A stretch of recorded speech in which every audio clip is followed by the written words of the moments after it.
안녕하세요. 친절한 영아쌤입니다. 초등학교 입학을 앞두고 있는 예비 초등학생 부모님들을 위한 초등 저학년 학습에 관련된 영상입니다. 학습 습관 잡기에 대해서 말씀드린 지난 영상에 이어서 오늘은 학습 계획을 어떤 식으로 세우면 좋을지에 대해서 말씀을 드려보도록 하겠습니다. 초등 저학년은 상대적으로 시간적, 심리적 여유가 있는 시기이기도 하고요. 학습을 처음으로 시작하는 시기이기도 하기 때문에 어떤 학습 목표를 세워야 할까 여러 가지로 고민을 해보았습니다. 학습을 준비한다는 것은 어떤 의미일까요? 능숙하게 학습을 하기 위해서 아이가 기초적으로 갖추어야 될 능력이 무엇인지를 생각해 보는 것이 우선이겠죠. 그래서 저는 초등학교 저학년 학습의 목표를 첫째, 읽기 능력의 향상, 둘째, 쓰기 능력의 향상, 세 번째, 수학 심화 학습, 이렇게 세 가지로 잡아보았습니다. 그럼 세 가지 각각 구체적으로 어떠한 요소를, 어떠한 교재를 활용하여서 진행해야 하는지에 대해서 이야기를 해보도록 하겠습니다. 그럼 시작할게요. 첫 번째로 읽기입니다.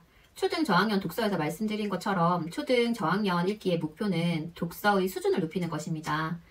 비교적 짧고 내용이 단순한 그림책 읽기와 짧은 글 읽기에서 벗어나서 훨씬 더 긴 글밥, 다양하고 깊이 있는 주제를 다루고 있는 여러 가지 책들을 읽어낼 수 있는 능력을 함양하는 것이 초등 저학년 독서의 목표라고 생각을 합니다. 자, 아이가 이 시기에도 당연히 그림책을 읽어야 합니다. 아이의 심리적인 안정이나 또 여러 가지 상상의 나래를 펼치면서 예전과는 다른 방식으로 그림책을 읽을 수도 있고요. 초등 저학년을 위한 다양한 주제의식을 가지고 있는 그림책들도 있기 때문에 그림책을 읽지 마라 라는 말씀이 아니고요. 이에 더해서 아이가 학년별로 글밥의 양을 들여가면서 좀 더 깊이 있는 여러 가지 주제들을 생각해 볼 수 있는 책을 읽는 쪽으로 읽기 능력이 향상되어야 한다라고 말씀을 드리는 겁니다. 초등 저학년 시기에 어떤 책을 읽어야 할지에 대해서는 초등 저학년 독서 영상에서 충분히 설명을 드렸으니 그 영상을 참고하시면 좋겠습니다. 자, 그러면 읽기 능력을 향상하기 위해서는 어떠한 학습 요소가 필요할까요? 첫 번째로는 소리 내어서 읽기 연습이 필요합니다. 아이가 능숙하게 읽을 수 있게 되기까지는 소리 내어서 읽는 것이 큰 도움이 된다라고 많은 독서 전문가들이 말씀을 하세요. 그래서 초등 저학년 시기에는 한글을 잘 읽을 수 있고 어느 정도 읽을 수 있지만 능숙하게 읽을 수 있도록 연습을 하기 위해서 낭독 연습을 아이와 함께 주기적으로 해보시는 것을 추천드립니다. 아이가 조금만 더 크면 부모가 같이 하자라고 해도 아이가 목이 아프다, 귀찮다 라는 이유로 하지 않으려고 하거든요. 그래서 이 초등 저학년 시기에는 교과서 글이라든가 동시집 혹은 독해 문제집의 짧은 글 이런 것들을 제재로 활용하셔서 아이와 함께 주기적으로 큰 소리로 또박또박 읽도록 연습하는 것을 해보시면 좋습니다. 이때 표준 발음이나 맞춤법 등을 신경 써서 읽는 연습이 필요하고요. 초등학교 1학년 국어 교과서에도 나옵니다만 문장 성분, 주어, 목적어, 서술어 등을 고려해서 의미 단위로 끊어 읽는 연습을 하는 것이 좋습니다. 코로나 때문에 지난 2년 정도는 아이들과 함께 잘 해보지 못하는데요. 고등학교 국어 수업 시간에도 저는 아이들에게 책 읽기 자주 시켜보거든요. 그런데 고등학교 1학년, 2학년 학생의 경우에도 의미 단위로 문장 성분을 고려해서 매끄럽게 읽지 못하는 아이들이 생각보다 많습니다. 그런데 소리 내어서 그렇게 읽지 못한다는 것은 속으로 읽는 묵독의 경우에는 더더욱더 그러한 독해를 제대로 하지 못하는 경우가 많을 수 있습니다. 따라서 초등학교 1학년 국어 교과서에서 나오는 것처럼 능숙하게 의미 단위로 끊어 읽을 수 있도록 아이와 함께 소리 내어서 읽는 연습 꼭 해보시기 바랍니다. 읽기 능력 향상을 위한 두 번째 학습 요소는 어휘 학습입니다. 교과 내용을 잘 학습하기 위해서 또 독서 능력을 향상하기 위해서 가장 필요한 것이 무엇인가를 생각해보면 어휘 학습을 빼놓을 수 없습니다. 물론 취학 전에도 독서를 통해서 특정 단어에 대해 문맥적인 의미를 추론해보고 사전에서 그 정확한 의미를 확인해보고 해당되는 어휘를 넣어서 짧은 표현을 만들어보고 이런 식의 어휘 학습을 해오셨겠지만 이제 학교에 입학한 후에는 본격적인 학습을 준비하는 과정에서 어휘 학습이 좀 더 중요해지고 또 이 어휘 학습을 도와줄 수 있는 어휘 교재를 활용하시는 것도 좋은 방법이 될 수 있습니다. 저희 아이들의 경우에는 아울북에서 나오는 초능력 어휘라고 하는 교재를 활용을 하고 있는데요. 저는 이 교재의 판매하고는 아무 상관이 없습니다. 제가 초능력 어휘라고 하는 교재를 선택한 이유는요. 저희가 모르는 단어가 있다고 해서 사전에서 항상 그 의미를 찾아보는 것은 아니잖아요. 실제로 수능 국어에서도 어휘 문제는 문맥적인 의미를 추론해 보거나 혹은 바꾸어 쓸 수 있는 단어를 고르는 문제로 한정되어 있습니다. 이것이 저희의 일반적인 독서나 읽기 행위와 가장 유사하기 때문에 그렇다라고 생각을 합니다. 그래서 문맥을 제외하고 문맥과 단절된 상황에서 어휘를 학습하는 것은 의미가 없다라고 생각을 하는데요. 초능력 어휘라고 하는 교재의 경우에는 글을 통해서 아이가 어휘의 의미를 이해하고 확장할 수 있도록 잘 구성이 되어 있고 또 익살스러운 사파를 통해서 아이들의 흥미를 유지하는 데도 도움이 되고요. 이야기 형태이다 보니까 아이가 교재로서 문제를 풀고 읽는 데도 활용을 하지만 다 푼 후에도 해당되는 교재의 내용을 훑어보기도 하고 그 다음 단계의 어떤 내용들도 어렵지만 책 읽듯이 한 번씩 읽어보는 그러한 효과가 있어서 추천드립니다. 읽기 능력 향상을 위한 세 번째 학습 요소는 영어, 사회, 과학책 읽기입니다.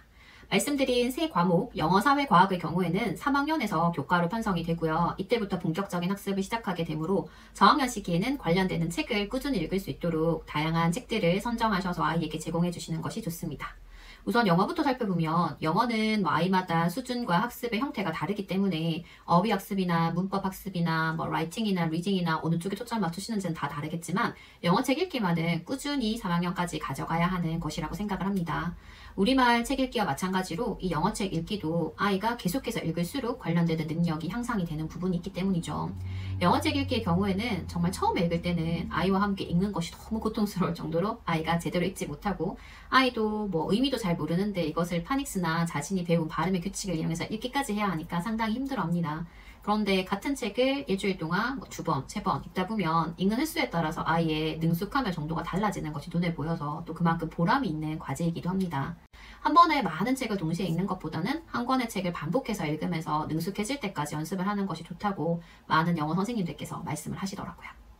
사회와 과학의 경우에는 3학년에서 비로소 교과로 편성이 되면서 구체적인 학습을 시작하게 되지만 1, 2학년에서도 다양한 교과에서 조금씩 관련된 내용을 배우고 선생님이 과제를 통해서 발표와 활동을 이끌어 나가시더라고요. 이 사회와 과학의 경우에는 워낙 주제가 다양하기도 하고 깊이도 천차만별이기 때문에 관련된 책들을 아이들이 꾸준히 관심을 가지고 볼 수 있도록 부모님께서 열심히 서치하시고 또 아이들에게 제공해 주시는 것이 필요합니다. 아이가 학교에서 배우는 내용과 연관된 책이나 혹은 관련된 뉴스라든가 최근의 이슈와 관련해서 책들을 보여주시면 좋습니다. 예를 들어서 최근 월드컵 시작되었잖아요. 그러면 월드컵의 역사에 관련된 책도 볼 수 있고 축구 영웅에 관련된 위인전도 함께 읽어볼 수 있고 또 이렇게 월드컵이나 축구와 직접적으로 연관된 책으로부터 시작을 해서 축구공을 만드는 어린이 노동자에 관련된 책까지 아이와 함께 읽어볼 수 있습니다. 저학년 학습 목표 두 번째는 쓰기 능력의 함양입니다. 읽기와 쓰기는 서로 맞물려 돌아가기도 하고 서로 영향을 주고받는 부분이기도 하지만 대체적으로 읽기가 능숙하게 된 후에 쓰기도 어느 정도 연습을 할 수 있는 부분이 있습니다. 아이가 한글을 처음에는 읽을 수만 있다가 나중에는 읽고 쓰기가 둘 다 가능해지는 것처럼요. 쓰기의 경우에는 학습 요소 첫 번째로 맞춤법과 받아쓰기 연습을 들 수가 있습니다. 학교마다 선생님마다 차이가 있을 수 있지만 보통 1, 2학년 때 받아쓰기를 연습하는 경우가 많습니다.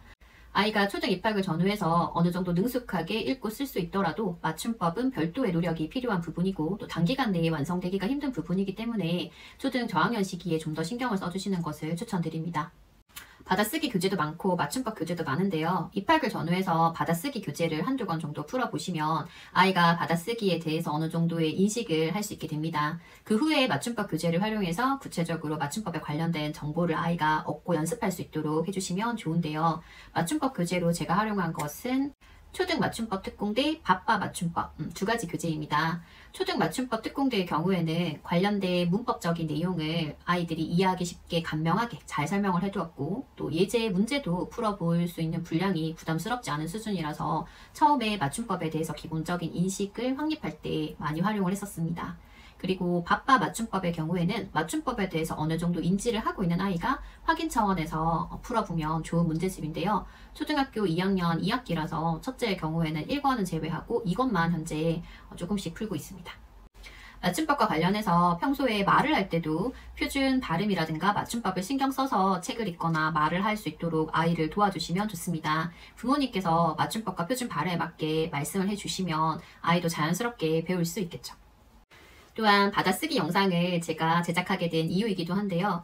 맞춤법이나 받아쓰기를 공부할 때 원래 그런 거야 무조건 외워라고 얘기하면 아이가 수행할 수 있는 한계도 분명히 있고요. 또 아이가 이해하지 못하는 것을 억지로 외워야 하면 이것이 너무나 고통스러운 공부가 될 수 있습니다.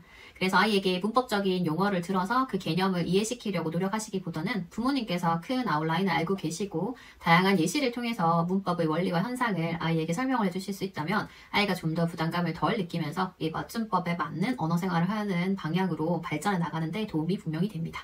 올려드린 받아쓰기 영상들 많이 참고해보세요. 쓰기 능력 향상 두 번째 학습 요소는 글쓰기입니다. 글쓰기는 필요하다라고 얘기하니까 조급히 시작하기보다는 아이와 함께 글쓰기 이전의 성인 작업을 충분히 하시는 것이 중요합니다. 그래야 아이도 부모도 덜 힘들게 시작할 수 있고 지속할 수 있는 힘을 갖게 됩니다. 우선 아이의 손 힘이 조금 길러져서요. 5문장에서 10문장 정도를 아이가 큰 어려움 없이 쓸 수 있는 수준이 되어야지 글쓰기가 비로소 시작할 수 있을 만한 기본적인 준비가 되었다라고 판단을 할 수 있을 것 같고요.